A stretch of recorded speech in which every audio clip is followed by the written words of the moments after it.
Tony Yambodé, directeur de Fitelicop, bonjour.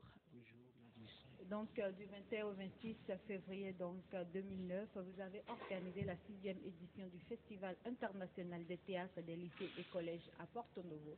On va déjà rappeler ce qu'est le Fitelicop avant de faire un petit bilan de cette 6e édition. Merci infiniment, Gladys, de l'opportunité que m'offre Média Production pour représenter Fitelicop et faire un peu le bilan de l'édition passée.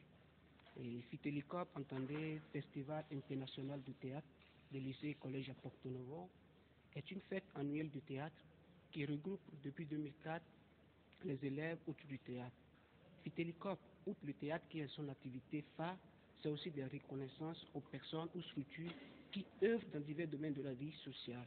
Fitelicop, c'est également des concours de chorégraphie et d'interprétation. Fitelicop, c'est des communications utiles à la jeunesse. C'est un peu de façon ramassée ce qu'est Fitelicop. D'accord. Et alors, le bilan le bilan de Fitelicop passé. Et Fitelicop passé a eu lieu du 21 au 26 février. Et puis cette édition de Fitelicop, c'est 3 grandes activités. La première activité, c'est un atelier de renforcement de capacité organisé à l'intention de 15 metteurs en scène sélectionnés sur le plan national. Ces 15 metteurs en scène dont on a renforcé leurs capacités sont repartis dans leurs établissements d'origine. Et ils ont travaillé avec les élèves. Donc, ils nous ont amené leur création pour le festival qui a eu lieu du 21 au 26 février. Donc, pendant ce festival, on a accueilli 18 pièces de spectacle. Donc, ces pièces ont été jouées à Porto Novo, au moins 15 à Porto Novo. On a délocalisé Fitelicop qui est allé au CCF de Cotonou, puis à l'université d'Abomey-Calavi. Donc, Fitelicop 2009 a accueilli 4 pays, le Bénin, la France, le Niger et le Togo. Donc, pendant Fitelicop, il y a eu également des communications et des ateliers de formation à l'endroit des festivaliers qui étaient présents. C'était un programme très dense et très riche. C'est ça. Alors, demain dimanche, vous allez procéder ici même sur cette émission à la remise des prix à tous les lauréats. Alors, peut-on avoir une idée déjà de ceux qui vont recevoir ces prix? Au total, nous allons décerner 14 distinctions honorifiques. Donc, le premier ira au CEG 1 de Vida, et c'est le prix du meilleur comédien que nous décernons à Grossi Maman Aziz. La meilleure comédienne ira au lycée Mathieu Bouquet de Paracourt, et que nous décernons à Mademoiselle Faouzia Soukaré. Le prix de l'écriture ira au CEG d'Avier. Le prix de la scénographie ira au lycée Benzin. Le deuxième prix Fitelicop 2009 ira au complexe scolaire Baptiste de Godomain.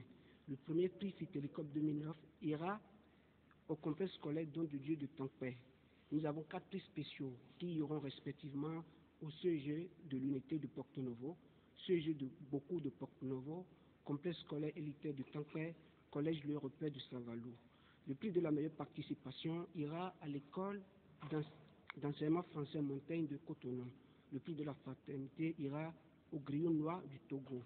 Le prix de l'intégration culturelle ira à la troupe française Touti Arti. Et le prix du brassage culturel ira à la troupe Wassa du Niger. Et puis, il y a un prix de reconnaissance que nous décernons à un aîné, un conseiller qu'on appelle M. Poussian Djibri. Il est metteur en scène au sujet d'Avier. D'accord. Alors, grâce à vos partenaires, vous avez quand même pu organiser ce festival. Vous avez quand même réussi le challenge donc d'avoir tous ces prix que vous allez donner à tous ces lauréats là demain. Vous avez donc un mot à l'intention de tous ceux qui vous ont assisté pour cette sixième édition. Ok, nous remercions d'abord Média Production qui s'est chargé de la communication du festival. Donc on a pu avoir les prix grâce au ministère de l'enseignement secondaire et à notre parrain, M. Simon Pilla de Venandé. Mais Fitelecom 2009 a été possible grâce à des partenaires internationaux et nationaux. Donc comme partenaires internationaux, nous avons l'Union européenne qui a soutenu Fitelecom.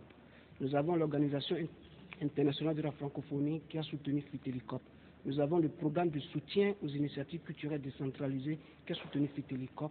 Nous avons le ministère de la Culture à travers la direction du Fonds d'aide à la culture qui a soutenu Fitelecom. Nous avons la mairie de Porto Novo qui a soutenu Fitelecom. Nous avons l'ONG internationale Aide et Action qui a soutenu Fitelecom. Et assez de partenaires dont on ne peut pas faire une liste exhaustive. On ne peut que les remercier. Et puis je vais profiter pour demander aux lauréats d'être là demain à 10h30 pour la remise des prix. Merci, Monsieur Tony Yambodé, directeur de Fitelecom, Festival international de théâtre des lycées et collèges à Porto Novo. On se retrouvera demain donc pour la remise des lots de cette sixième édition du festival qui a eu lieu du 21 au 26 février dernier. Merci d'être passé sur ce plateau. Merci. On se retrouve donc demain. Ok, merci. Et bonne continuation sur l'ORTB. Voici Angela Damata, la rubrique s'appelle Santé. Et on va écouter un brin de musique.